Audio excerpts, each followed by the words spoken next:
প্রেম কি সুন্দর, তাই না? কেউ ধ্বংস হয়, আবার কেউ সুন্দর একটা জীবন ফিরে পায়। ভালোবাসার এই অদ্ভুত খেলা একটা জীবনকে শেষ করতে পারে, আবার সুন্দরভাবে গড়ে তুলতে পারে। প্রতিটা চোখের পানি বলে দেয় কারো মায়া কতটা ভয়ঙ্কর। সবাই ভালোবাসতে জানে, কিন্তু মায়ায় পড়ে ভেতর ভেতর শেষ হতে কতজন পারে? কারো মায়া যে এতটা খারাপ, যদি মায়ায় না পড়তাম তাহলে বুঝতামই না। ভালোবাসার মানুষকে নিয়ে বেঁচে থাকার কথা ছিল, কিন্তু তার হয়ে ওঠেনি, বরং তার স্মৃতি নিয়ে বেঁচে থাকতে হচ্ছে। প্রতিটা রাত এমনভাবে কেটে যাচ্ছে যে মাঝরাতে তার কথা ভেবে দম বন্ধ হয়ে যায়।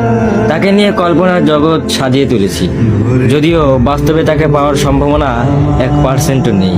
তবুও তাকে নিয়ে ভাবতে ভালো লাগে। ভালো লাগে তার স্মৃতি মনে করে উপন্যাস লিখতে, ভালো লাগে তার দেওয়া কথা মনে করে আফসোস করতে। তার সব কিছু ভালো লাগলেও তার আমাকে ভালো লাগতো না।